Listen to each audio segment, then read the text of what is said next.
Муж Марины и родители стояли под окнами роддома. Они ждали. Марина должна была показаться в окне с Ангелиной. «Я люблю тебя! Я люблю вас!» – закричал молодой отец, когда к окну подошла его жена, держащая на руках младенца. «Спасибо за дочку!» Имя для дочки Мариночка выбрала не случайно. Ангелина – вестница, ангел, посланница. Соседки по палате смотрели на нее и даже немного завидовали. Вон как муж любит, звонит постоянно, сообщения милые присылает, а сейчас под окнами стоит с ее родителями. Они даже и не подозревали, через что пришлось пройти Марине и что происходило в ее жизни совсем не так давно. Еще вчера Марине казалось, что она самая счастливая. У нее лучший муж, ей было 25 лет, когда она вышла замуж по большой любви за Олега. Красивое предложение руки и сердца он сделал в новогоднюю ночь. Сквозь слезы радости она сказала заветное «да». Пышная свадьба, много гостей, красивые наряды – все так, как мечтает любая девушка с самого детства. Новоиспеченный муж знал, что Марина очень хотела ребенка. Она часто вслух размышляла, сколько будет у них детей, как им будет хорошо вместе большой семьей. Вот и сегодня опять завела этот разговор. «Олег, а кого бы ты хотел больше, девочку или мальчика?» «Мне все равно», – процедил супруг, не отрывая глаз от экрана смартфона. Марина изменилась в лице. Она не ожидала такого ответа. Для нее семья – прежде всего дети. Олег попытался исправить положение. Главное, чтобы был здоровым. Буркнул себе под нос супруг и вышел из комнаты. Молодая жена старалась не придавать значения словам мужа, но неприятный осадок остался на душе. Все происходило не так после свадьбы, как ей рисовались картинки в голове. Она никогда не слышала от Олега, что он не хочет заводить детей. Списала возникшее недопонимание на усталость. В последнее время он много работал, поэтому, возможно, и был рисковат с ней. Марина больше не заводила разговоров о детях. Супруг постоянно был погружен в свои мысли, задерживался в офисе, да и когда приходил домой, сидел за ноутбуком, объясняя большой загруженностью на работе. Когда Марина заходила в комнату, Олег встревоженно закрывал ноутбук. Первый месяц супружеской жизни называют медовым. Только у Марины он был совершенно не сладким. Напряжение в отношениях усиливалось с каждым днем. Не было семейных ужинов, Олег или задерживался на работе, или ему надо было срочно кому-то помочь. Обычно вечера Марина коротала одна. Хоть все равно каждый день, не теряя надежды, бежала с работы домой, чтобы приготовить что-нибудь вкусненькое для любимого. Однажды Марина не выдержала гнетущей обстановки в семье и решила прояснить проблему взаимопонимания. Молодожены в первый раз поссорились, да так громко, что им соседи снизу недвусмысленно на это намекнули стуком по батарее. Тогда разногласия удалось преодолеть. На некоторое время Марине казалось, что в их отношениях с мужем вернулась былая гармония. Он даже старался приходить к ужину. Было такое, что и опаздывал, но в основном они были вместе по вечерам. Прошло 3 месяца. Марина заподозрила, что беременна. Еще до теста и посещения врача у нее была уверенность, что в ней новая жизнь. Чувствовала, что теперь не одна. Но перепроверить все-таки было нужно. Олег уже ушел на работу, а у нее есть еще пара часов. Она сбегала в ближайшую аптеку и купила несколько тестов. Все они показали положительный результат. Она не стала ждать до вечера и решила обрадовать Олега по телефону. Ведь как можно было не сообщить любимому сразу, пусть и таким способом? Супруг по-своему отреагировал на новость. По его недовольному голосу Марина поняла, что он огорчился. Почему, она не понимала, ведь в последнее время он даже поддерживал ее разговоры о детях, а не просто говорил «да» или «нет». В этот и следующий день Олег не заявился домой. Оставался ночевать на работе. На телефонные звонки не отвечал. Марина не отчаивалась. Она запрещала себе расстраиваться. Надеялась, что ничего не потеряно. Олегу просто нужно время. Он не бросит ее с малышом. Она читала где-то, что бывают такие реакции у мужчин, что им надо дать немного времени.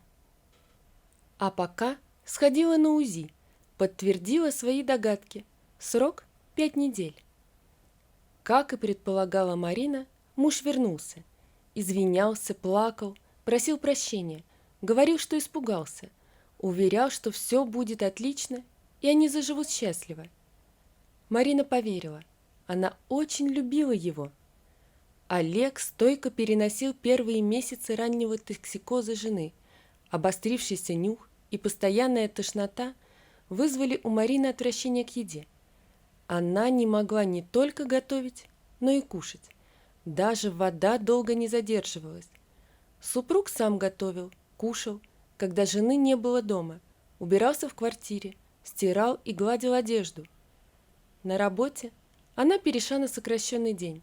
Начальник, как ни странно, все понимал и просил только, чтобы Марина успела подготовить себе смену. Девушка на ее место оказалась смышленной, и Марина уверила начальника, что все будет хорошо. Марине становилось хуже. Пришлось лечь на сохранение. 2-недельная разлука казалась женщине испытанием, но супруг навещал ее через день, они постоянно созванивались, а перед сном Марина получала СМС с признаниями в любви, нежными словами. «Маленькие мои, очень соскучился. Хочу, чтобы вы скорее оказались дома». Как же эти слова придавали сил Марине. Наконец Марину выписали. Оказавшись дома, принялась за уборку и приготовление вкусного ужина. С нетерпением ждала она Олега с работы. Сегодня они с супругом снова будут вместе. Она так соскучилась.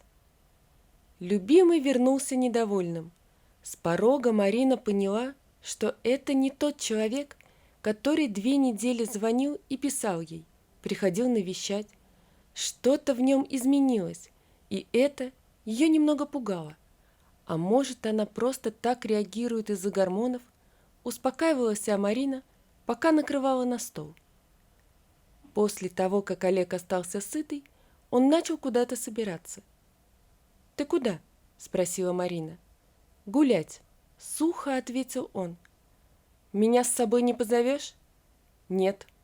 «Что случилось?» «Я ухожу от тебя». «Почему?» – сквозь слезы спрашивала она, пытаясь обнять супруга. Олег убрал от себя руки Марины. «Побыл один, понял, что не хочу никакого ребенка». «Зачем же ты тогда женился?» «Дурак был», – с усмешкой сказал он. «А сейчас поумнел, оставляя беременную жену?» Ответа не последовало. Он просто молча вышел из квартиры. Она бежала за ним, умываясь слезами, но он делал вид, что не слышит и не видит ее, сел в машину и уехал. Неделю Марина рыдала, зная, что остается одна с малышом. Она теряла сознание, вызывала скорую, но от госпитализации отказывалась. Муж даже не звонил и не спрашивал, как у нее дела, как ее самочувствие. Звонили только с работы, просили прийти заполнить документы. У нее накопился неотгуленный отпуск, который как раз можно использовать перед декретом. Да и понимали, что сейчас от Марины толку на работе не будет, а новая девочка совсем справляется. А если что-то и не знает, то Марина всегда ей поможет по телефону. И вот настал день УЗИ, на котором Марина должна была узнать пол ребенка. Идти к врачу они должны были вместе. Пришлось одной. Выйдя из больницы, она сразу же позвонила мужу. «Хочешь узнать, кто у нас будет?» С трепетом и дрожью в голосе проговорила она, надеясь, что супруг одумается и вернется. «Кто?» Все так же сухо, как и при последнем диалоге. «Дочка». Он просто бросил трубку. Чувство досады и обиды захлестнуло Марину. Не было надежды, что муж вернется, одумается, как это было, когда она ему сообщила о беременности. Еще неделю она прожила одна, глотая слезы. Ничего не ела, теряла в весе. Врач ругался, а Марина даже в кабинете поликлиники не могла успокоиться. После этого посещения доктора она узнала, что врач звонил Олегу для выяснения причины состояния супруги. Он все рассказал, на что доктор попросил его решить проблему, иначе последствия будут нерадужными. Олег позвонил теще, и в этот же день Марину вывозили с вещами из съемной квартиры в родительский дом. Родители успокаивали Марину, говорили, что все будет прекрасно, совсем справится. Она же никого не слышала, лежала и плакала. В общей сложности в таком состоянии Марина провела ровно месяц. Муж не звонил, не приезжал, жил в свое удовольствие, ходил с друзьями по клубам и заводил новые знакомства с девушками. Она звонила ему, писала, просила вернуться. Все тщетно, даже не получала ответов на многочисленные послания. Только можно было уже сказать, бывшая свекровь написала Марине, чтобы та и не думала заявиться к ним на порог. Там было еще много нелестных слов в адрес Марины и нагуленного ребенка, которого они никогда не признают. Но Марина не стала дочитывать и удалила сообщение. В одно прекрасное утро Марина проснулась с мыслью, что она ведь не одна, что в ней новая жизнь, что она ее мучает своими переживаниями. И в эту же секунду она решила, что больше волнений дочка не получит, хватит мучить себя и ребенка. Марина удалила из социальных сетей все фотографии с мужем, все то, что напоминало о нем. За последний месяц это был первый день, который она провела с улыбкой. Вечером этого же дня в одной из социальных сетей ей написал парень с предложением познакомиться. Его звали Стас. «Добрый вечер. Ваше лицо мне очень знакомо. Может быть, мы где-то виделись?» «Здравствуйте. Нет, не думаю. Вы ошиблись». «Я не ошибаюсь, когда вижу такую красивую девушку. Вас точно нельзя забыть, если хоть раз встретишь». Марине были приятны такие слова. На странице Стаса была только одна фотография. Она рассматривала его и никак не узнавала. Хотя, может, и не знают они друг друга, а парень просто так знакомится. Переписка шла на протяжении нескольких часов. «Давай встретимся, выпьем кофе», – предложил Стас. «Ты предлагаешь выпить кофе девушке на 5-м месяце беременности, которая скоро будет бродить по судам для развода и получения алиментов. Еще вопросы есть?» Марина написала правду, ожидая, что парень исчезнет, хотя их переписка ей нравилась. Но Стас ответил, не исчез. «Да, когда идем пить кофе, то есть какао?» Марину очень удивило его поведение. Она согласилась на встречу. Стас приехал на встречу с огромным и невероятно красивым букетом цветов. Время они провели прекрасно. Много гуляли, разговаривали, ели мороженое. Он был внимателен, заботлив. С ним Марина чувствовала себя защищенной. Даже дышать стало легче. Уже перед ее подъездом он спросил: «Ты правда не помнишь меня?»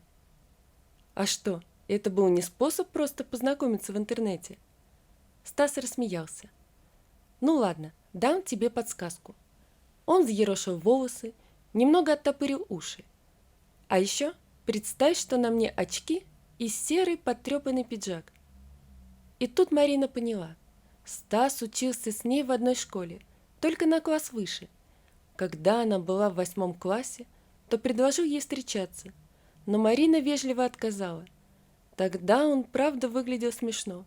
Уши торчали, волосы взъерошены и старенький серый пиджак, доставшийся от двоюродного брата. Потом Марина получала валентинки каждый год. Он их не подписывал, но она догадывалась, что они от него. А когда она была в 10 классе, то узнала, что Стас с семьей переехал в другой район города и перевелся в другую школу. «А я ведь тогда был в тебя влюблен», — сказал Стас, поняв, что Марина его узнала. «Прости». «Да за что? Ты меня не дразнила и тогда вежливо отказала. А потом еще раз подойти я не решился. Так что сам дурак». После этого последовала еще одна встреча, не менее интересная как для Марины, так и для Стаса. Третье свидание закончилось фразой: «Мы с тобой не в том положении, чтобы ходить и дружить за ручку. Тебя я люблю, значит, люблю и твою дочку. Переезжай ко мне».